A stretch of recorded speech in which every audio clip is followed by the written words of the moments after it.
नमस्कार सर्वांना. तर आता मी मस्तपैकी छान-छान असं दुपारचं जेवण बनवते. तर आता म्हणलं आता सगळं आता नाश्ताही बनवून झाला. आता माझा तो स्वयंपाकात आता दुपारच्याला सुरुवात करावी. तर सकाळ-सकाळी पण मला नाही जमत आहे असं पटपट असं लगेच स्वयंपाकही बनवायला दुपारचा. तर बराच वेळ जातो. नाश्ता, डबं हे असते ते त्याच्यामुळं आणि झाडलोट हे सगळे असते. तर दुपारचं आता जेवण बनवते. चपात्याची कणिक पण मी आता पहिल्यांदा मळून ठेवली मस्तपैकी आणि दुसऱ्या भाज्या पण अशा चिरून ठेवलेल्या त्या. तर आज काय साधं सिंपलच बनवणार आहे. काय असं मस्त हे म्हणून असं नाही बनवणार. तर आता मला पहिल्यांदा बीटरूटचा ज्यूस बनवते मस्तपैकी. तर त्यासाठी आता बीटरूट आता मी चिरून घेतले ते. सगळ्या साली काढून घेतल्या आणि मिक्सरला बारीक करून घेतलं आणि शोधून पण घेतलं मस्तपैकी.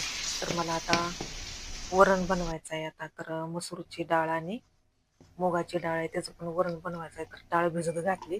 तर हे ज्यूस आता बनवून घेतलं. आधी बारीक केलं, नंतर पाणी ओतलं. नाहीतर मग तसंच राहतं त्याच्यामुळं.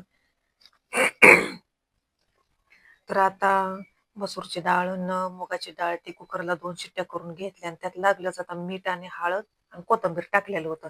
म्हणजे नंतर मग सारखं फोडणीला दिलं म्हणजे हे टाक, ते टाक त्यासाठी. ते असं मी आयडिया करते आता नेहमी. तर आता तेल ओतून घेतलं आणि जिरं टाकलं. तेल पण चांगलं तापलं की जिरं लगेच तडका मारतो जिऱ्याचा. त्यासाठी आता तर मला थोडंसं आता मिरची टाकायची होती आणि बारीक थोडंसं कांदा टाकलं. कांदा लय मोठं नसते ते बारीक-बारीक असते ते. तर फोडणीसाठी आणि ओलं खोबरं किसून ठेवलेलं होतं मस्त छान-छान असं. तर ओलं खोबरं पण टाकलं आणि बघा किती झटपट आधी मी सगळं त्या वरण करताना त्याच्यात टाकून ठेवलेलं होतं. त्याच्यामुळे ते सगळं टाकून घेतलं. तर इकडं कुकरची शिट्टी दिली. तोपर्यंत मला मसूरच्या डाळीचा डाळ कांदाच बनवायचा होता आज. तर डाळ कांदा बनवून घेते. डाळ नुसती 5 मिनिटाची भिजत घातलेली होती. तर जिऱ्याचा फोडणी दिली आणि ओलं खोबरं टाकलं. वरणाला जेवढा मसाला केलेला होता तसाच इकडं पण मी बाजूला काढून ठेवलेला होता मसाला आणि कोथिंबीर अशी पाण्यात ठेवलेली होती भरपूर अशी. तर अशी चोळून घेतली म्हणजे सगळे रेती पण निघून जाते. चांगली 2-3 पाण्याने अशी खवळून घेतली आणि नंतर असं चाळणीत शोधायला ठेवली. म्हणजे पाणी पण नितळतं सगळं. तोपर्यंत इकडे कांदा चांगला फ्राय झालाय आणि निम्मी कोथिंबीर टाकली आणि चटणी पण टाकून घेते. तर बाकी काही चिकन मसाला पुढे हे तसलं काय मी टाकलं नाही. त्या नुसती आपली चटणी घरगुती असते तसली टाकून घेतली आणि झटकीपट डाळ कांदा पण बनवून घेतला आणि पटपट असं तेलात नुसतं असं शिजवून दिला. थोडंसं किंचित ओतलं का नाही ओतलं पाणी, गरम पाणी ओतून घेतलं म्हणजे डाळ लगेच शिजते त्याच्यामुळं. आणि आपली आता कोथिंबीर पण मला टाकायची होती वरून आणि वरण पण शिजलं तोपर्यंत. तर खूप छान असं वरण बनतं कुकरमध्ये अशा शिट्ट्या दिल्या की घटमुट आता बनतं आणि शेवटी मग चपात्या ठेवलेल्या होत्या. पण चपात्याची कणिक मी पहिल्यांदा मळून ठेवली होती.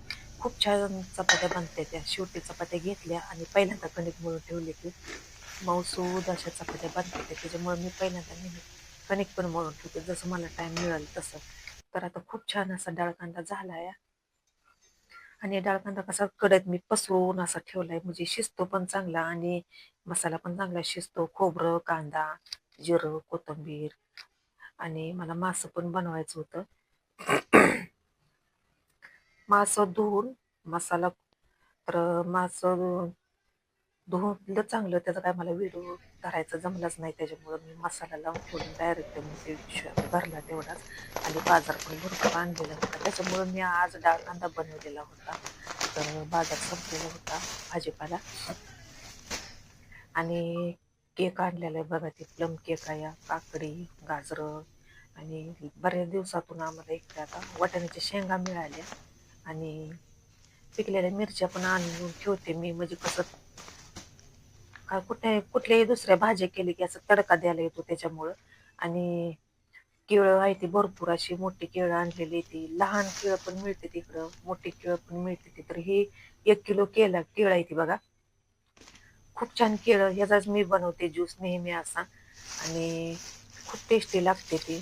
भरपूर अशा मिरच्या पण आणल्या आता फ्रीजमध्ये आता सगळा जुना भाजीपाला झालेला आहे असं सुकलेला तो आता काढून भांड्यात धुवून आता हे आता भाजीपाला ठेवते आता मस्तपैकी. आणि आलं बघा किती भरपूर आणलंय तर हे असं मोठं आलं आणलेलं आहे जुनं आलं आहे तर जुनच बघून आलं आणते म्हणजे चहा वास खूप छान येतो. चला तर मग बाय भेटू असं पुढच्या व्हिडिओ.